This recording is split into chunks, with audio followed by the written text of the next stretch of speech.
Bismillahirrahmanirrahim. Today, I would like to deliver the lecture on grammar, English grammar, and this is very important for all those who are preparing for ETA and TS or other department test, and most important for those candidates who are want to be appearing in uh, MDCAT or engineering test. So these grammar is very important for them. So let's start from beginning. So here this is the grammar section 1 and 2. हम section 1 और 2 से शुरू करेंगे. Modern grammar, classical grammar. More concerned with the communicative approach, initiate its studies from sentence synthesis. Modern grammar में क्या चीजें आएंगी? Modern grammar में आता है phrase and clause, subject and predicate, components of a sentence, functional types of sentence, structural types of sentence.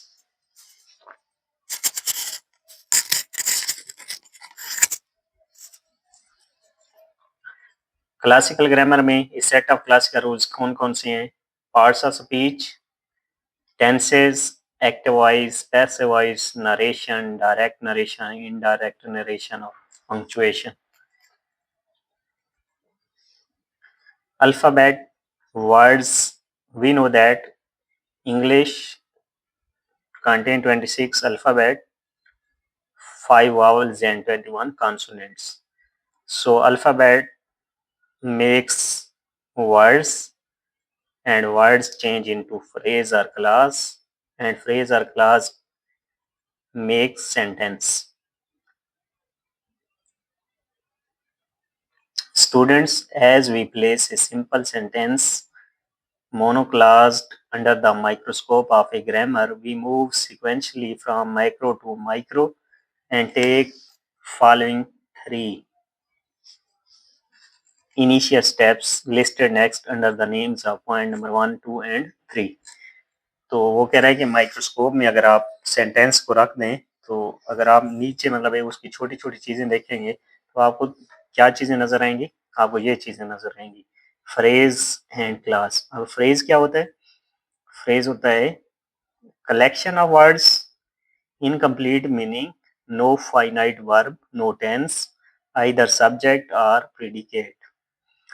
Examples, in the sky, going to school, a blue bird, kick the bucket. अभी यहाँ पर ये सिर्फ collection of words है, incomplete meaning है, no finite verb है, no tense, कोई finite verb नहीं है, कोई टेंस इस्तेमाल नहीं हो रहा, आइदर सब्जेक्ट और प्रेडिकेट, या तो सिर्फ सब्जेक्ट होगा या सिर्फ प्रेडिकेट होगा.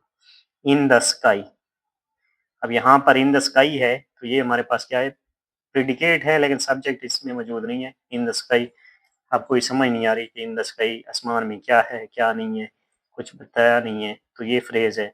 Going to school, a blue bird, kick the bucket, ये सारे क्लास में है collection of words, meaningful, one finite verb, one class, have subject, इसका सब्जेक्ट भी होता है, एंड प्रेडिकेट भी होता है इसमें, बहुत दोनों भी हो सकते हैं. एग्जाम्पल देखें, आई saw a bird in the sky, तो ये मुकम्मल है. अब देखें ये हमारे पास I saw a bird in the sky, मैंने आसमान में एक परिंदे को देखा. Ali was going to school, Ali school जा रहा था. Blue bird flies in the air, his uncle kicked the bucket last year. Point 2, subject and predicate. Subject, noun, pronoun about which we inform, a noun phrase. Predicate, information about the subject, a verb phrase.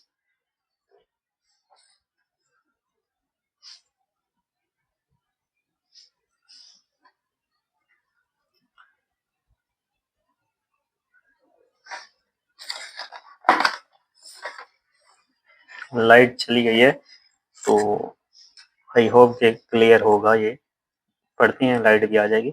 Subject and predicate. Subject, noun, इसमें हो सकता है subject में, pronoun भी हो सकता है, about which we inform. दूसरा क्या हो सकता है? ये नाउन फ्रेज भी हो सकता है सब्जेक्ट में. प्रेडिकेट में क्या हो सकता है? इंफॉर्मेशन अबाउट द सब्जेक्ट, कोई भी जो इंफॉर्मेशन दी गई हो सेंटेंस में सब्जेक्ट के अलावा, वो क्या है? प्रेडिकेट है. तो ये क्या हो सकता है? ये वर्ब फ्रेज भी हो सकता है.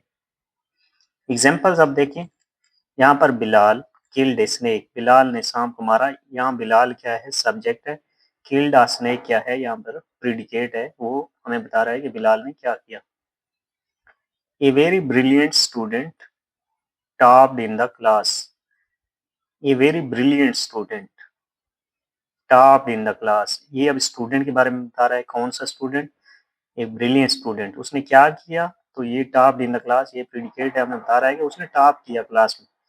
The nation of Pakistan, the nation of Pakistan day dreams all the time, Pakistan की यूथ है, ये सब्जेक्ट है, वो क्या करती रहती है, ये बता रहा है। Day dreams all the time, all the times वो क्या करते हैं, आप लोगों की तरह ख्वाब देखते रहते हैं, ख्वाबों की दुनिया में जीते हैं।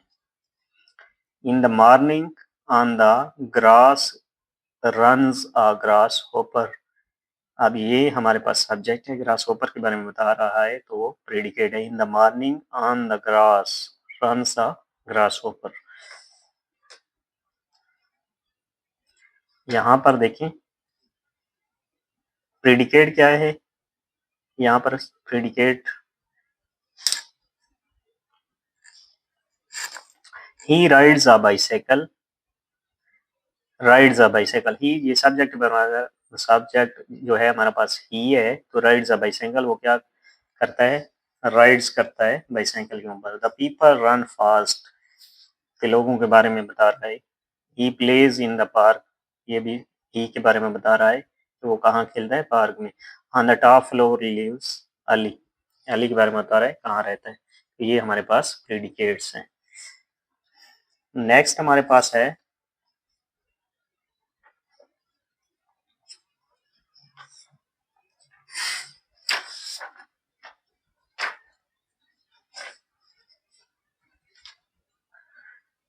यहाँ हमारे पास है कोऑर्डिनेट क्लास, प्रिंसिपल क्लास।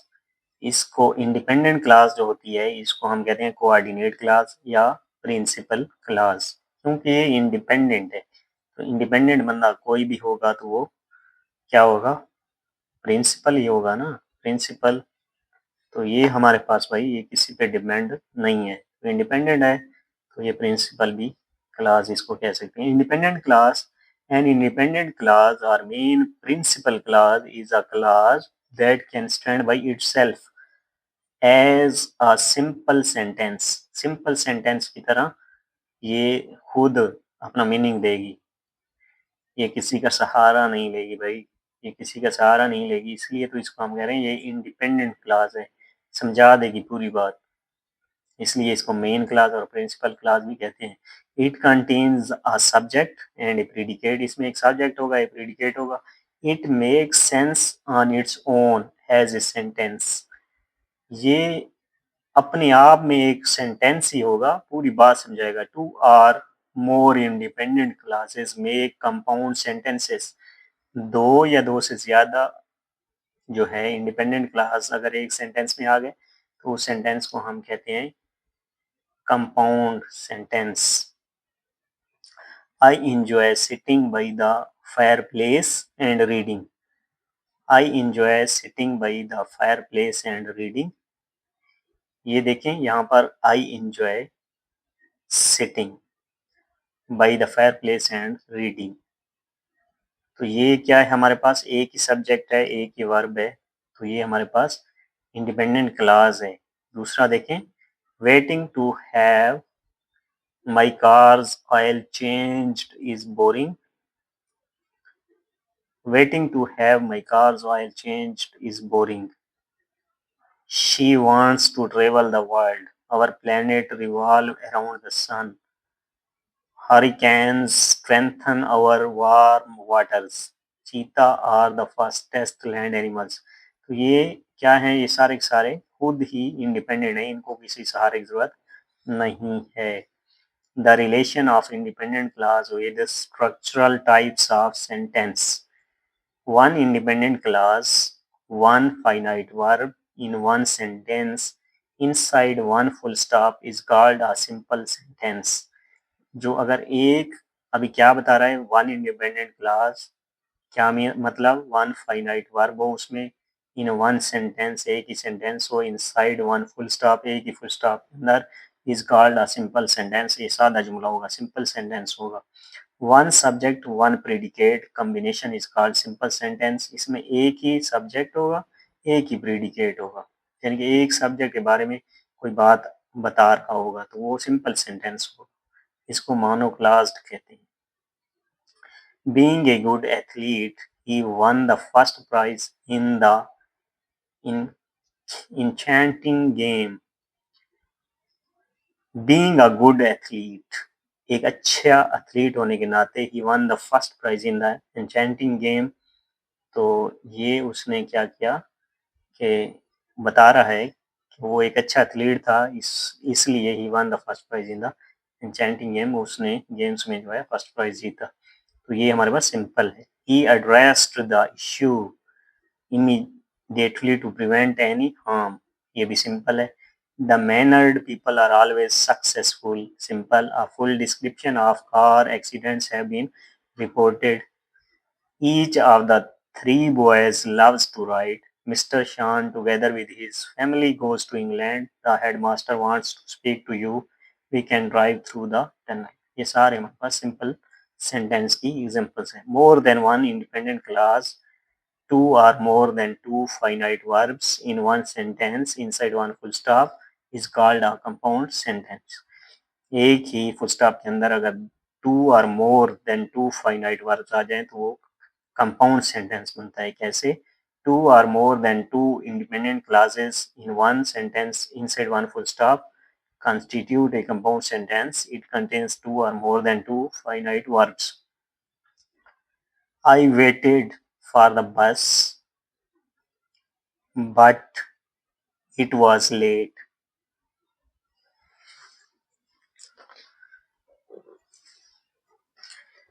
अभी लाइट आ जाए तो मैं आपको फिर लिख के भी समझाता हूँ। यहाँ पर आप समझें थोड़ा, जैसे ही लाइट आएगी तो फिर लिख के समझाऊंगा तो वो ज़्यादा आपको क्लैरिटी के साथ समझ आ जाएगा। He had no worries। His pension was adequate and there was a little money saved up besides। It is mentioned in the notification। All of us should read it। I like cats but I hate dogs। Today was her sister's birthday, so he took her out for dinner। Cheetah are the fastest land animals, however I like elephants। He struggled a lot, consequently he succeeded। These are old, those are new। तो तीन चीजें हैं जो हम compound sentence लिखने के लिए इस्तेमाल करते हैं। ये बहुत इम्पोर्टेंट है कि आप अगर इनको याद रखें तो आपको कभी भी इस किस्म के सवाल में कोई किसी किस्म की कंफ्यूजन नहीं होगी। एक या तो फैन बॉयज लगा होगा, या कंजक्टिव एडवर्ब्स लगा होगा, या सेमी कॉलन लगा होगा। तो फैन बॉयज जब लगेगा तो उससे पहले हम कॉमा डालते हैं, ये हमें पता है। कंजंक्टिव एडवर्ब्स लगा होगा, इसमें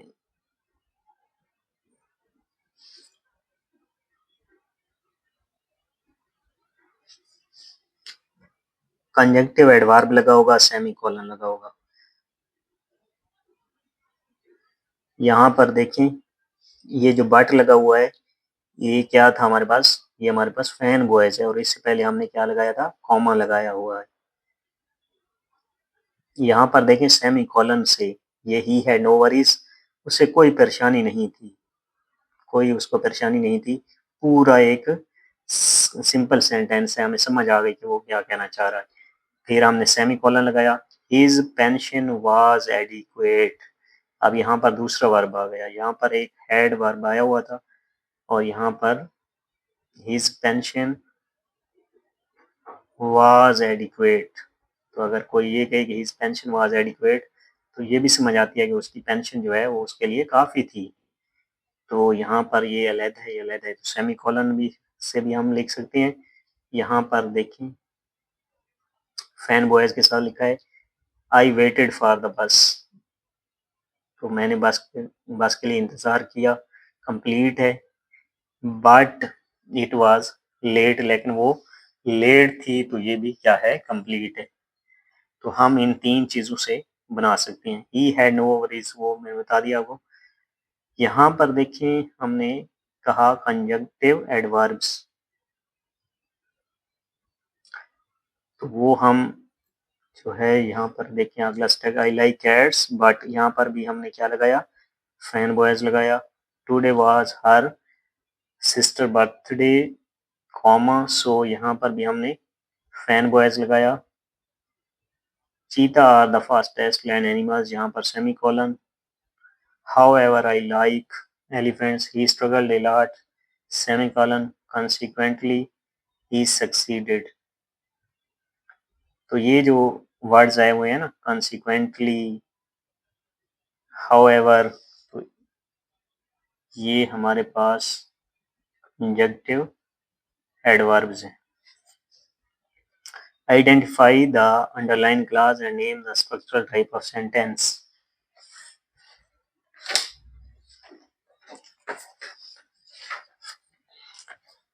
यहाँ पर देखें, the real challengers awake the sun before the sun awakes them. Identify the underlined clause. यहाँ पर आप देखें हमारे पास ये फैन बॉयज में क्या आता है, एफ से फार, ए से एंड, एन से नार, बी से बट, ओ से आर, वाई से येट, एस से सो। ये हमारे पास कंजंक्टिव एडवर्ब देखें, however, nonetheless, nevertheless, moreover, therefore, otherwise, more so, in fact, in addition, on the other hand, consequently, finally, hence, likewise, meanwhile.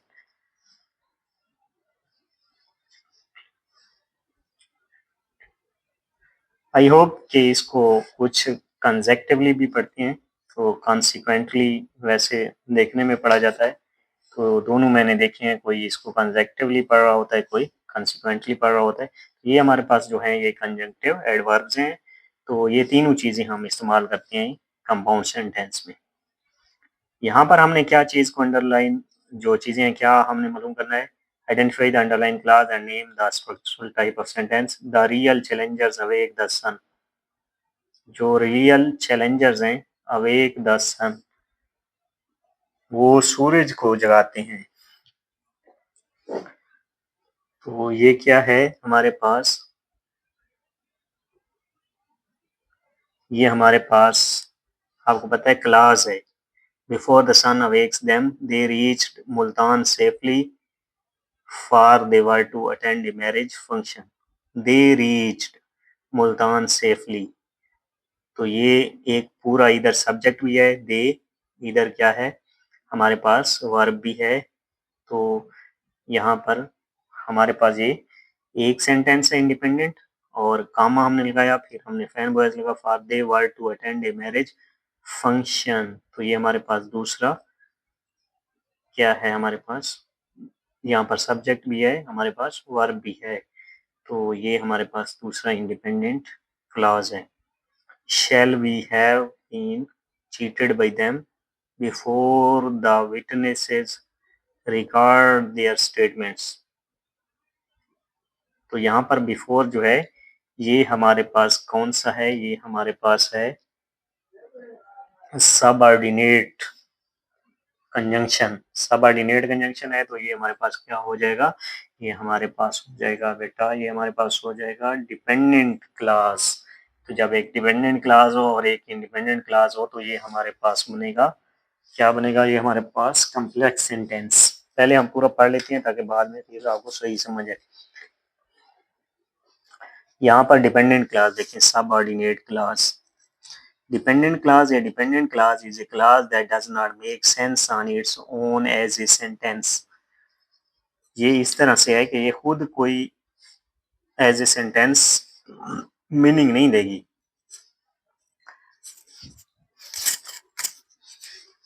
In spite of the presence of its subject and predicate, both It cannot express a complete thought.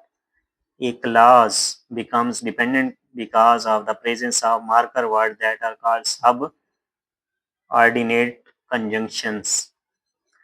When, before, after, because, since, if, as, if, even if, though, although, even though, unless, until, lest, as soon as long as, in order to, who, which, that, how, whenever, where, wherever, whether, while, once, provided that, rather than, rather than.